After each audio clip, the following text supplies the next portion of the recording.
In the previous session, we discussed the requirements of a holistic and inclusive hermeneutical theory.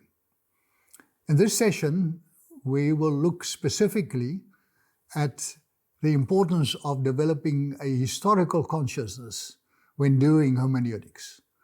And that will lead to the next session, where we will talk about enriching and expanding our understanding of identity in this process.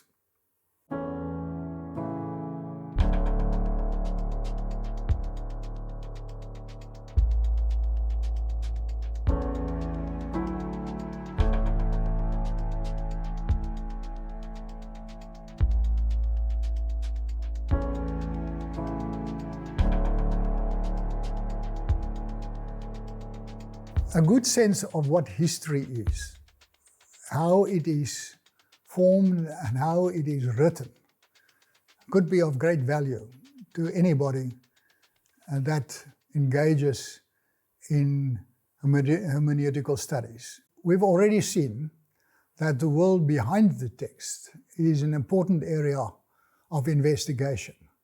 And for this historical, and that means not only understanding history, but also the way it is written, is of extreme importance. As we've already seen, biblical texts are historical documents talking about historical events. But if we talk about the formation of a text, we are also dealing with its history, how it came into being. So the skill or the awareness of history and how it influences our understanding can be a very, very valuable asset when we are studying these processes. Classical historiography has this ideal of telling history the way it was, and to substantiate those findings by evidence from archives, newspapers, other sources that contribute to the historian's set of tools. And these are important dimensions and important skills.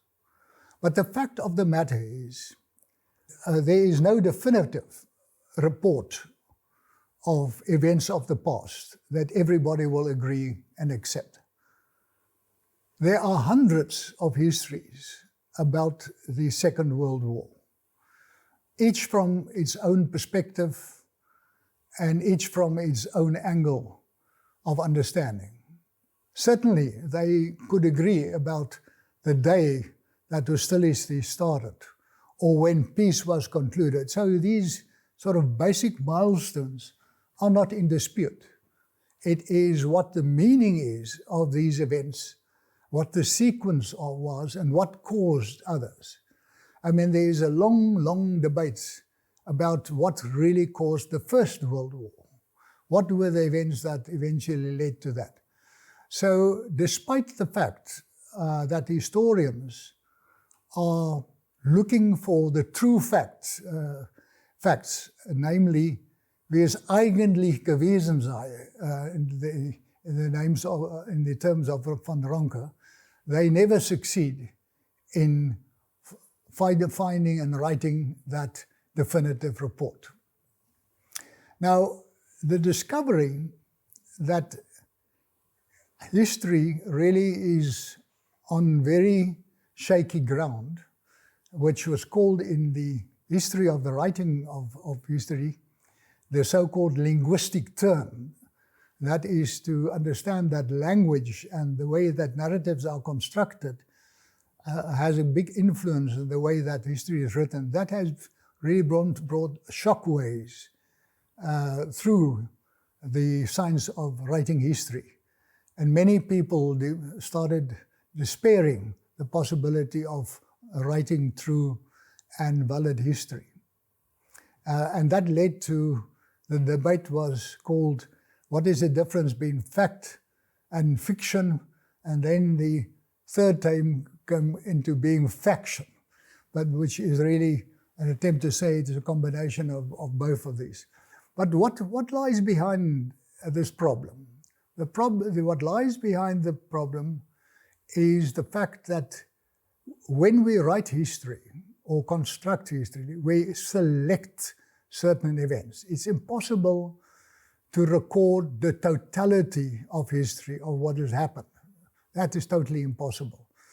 In the assignment I gave you, you were asked what happened yesterday in your life, and you were able, I'm sure, to give quite a full account.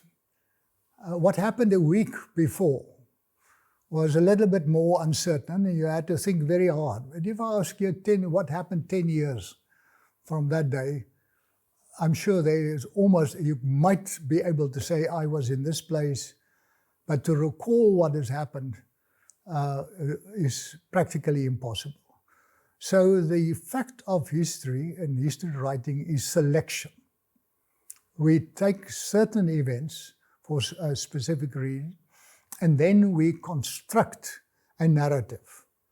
We move from a cause to consequence, and it becomes a story that we tell, a story that we construct ourselves. So historiography is not aiming at completeness, but to present a certain perspective and a certain interpretation of events that will persuade others as what has really happened in those circumstances. But there are other intriguing aspects of history. One of them is the fact that history is really oriented towards the future. Now, this may sound nonsensical, but it is very important when we develop a theological hermeneutics, and I'll try to explain that as we go along. Our assignment has already given us a little bit of the feel of what's happening here, of the selection and the huge amount of facts that we leave out or are not retained in our memory. In this regard, Jürgen Rissen, who is a famous cultural historian from Germany, refers to an episode of Peanuts, the well-known comic strip.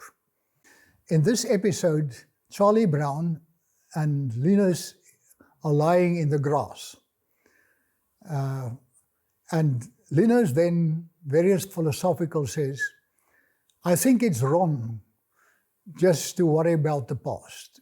We must think about the future and how we can change things.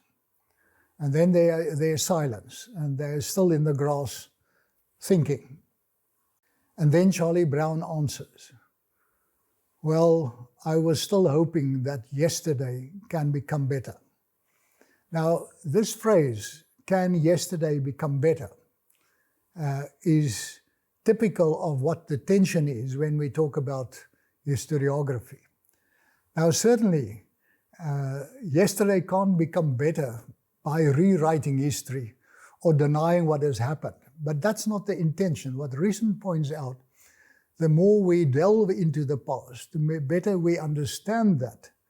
We see what are the possibilities for the future and how we can prevent the future from repeating what has happened in the past. The fact is that if we make the past the point of orientation, we are in some ways condemned to realize what has already happened. If we make the future our point of orientation, then things change around, and then it is possible also to change what was wrong in the past. I think it's very important to find ways to overcome a painful past. Not to dwell on that past, but to try to find out what does it mean for the future, and how should we shape the future in order to avoid the mistakes of the past. And this orientation towards the future enables us to link up with many of the themes that we already spoken about. The proposed world, the world in front of the text. Those are all future-orientated concepts, and can strengthen our hermeneutical orientation in a constructive way. So I think this is one of the assets of an enabling hermeneutics, that its future orientation makes it in a very effective way, not only to effect change, but to steer it in a direction that could be more constructive and positive than what the past was. Now, there are interesting examples in South African history, recent past, where this has happened, where the Day of the Covenant, the 16th of December, which could be a very divisive memory because it is tied to a specific group and that group's experience, has now been changed to the Day of Reconciliation, which is a creative way not to deny the past, but to create possibilities for the future. Another example is remembering in the presence of others. That happened with the Truth and Reconciliation Commission, where it was in the presence of others that the remembering of that painful past created the possibilities, not in always, but in some very important aspects, to acknowledge that, to get beyond that, and to achieve reconciliation. A last example is the possibility of developing common values in situations of very high diversity of culture, of language, of orientation, but still possible if we are looking at what would be the values that lead us into the future. So again, this future orientation is an enabling orientation that does not deny the past or want to relativize it, but it is an orientation that opens possibilities rather than being caught up and being kept prisoner of a painful past.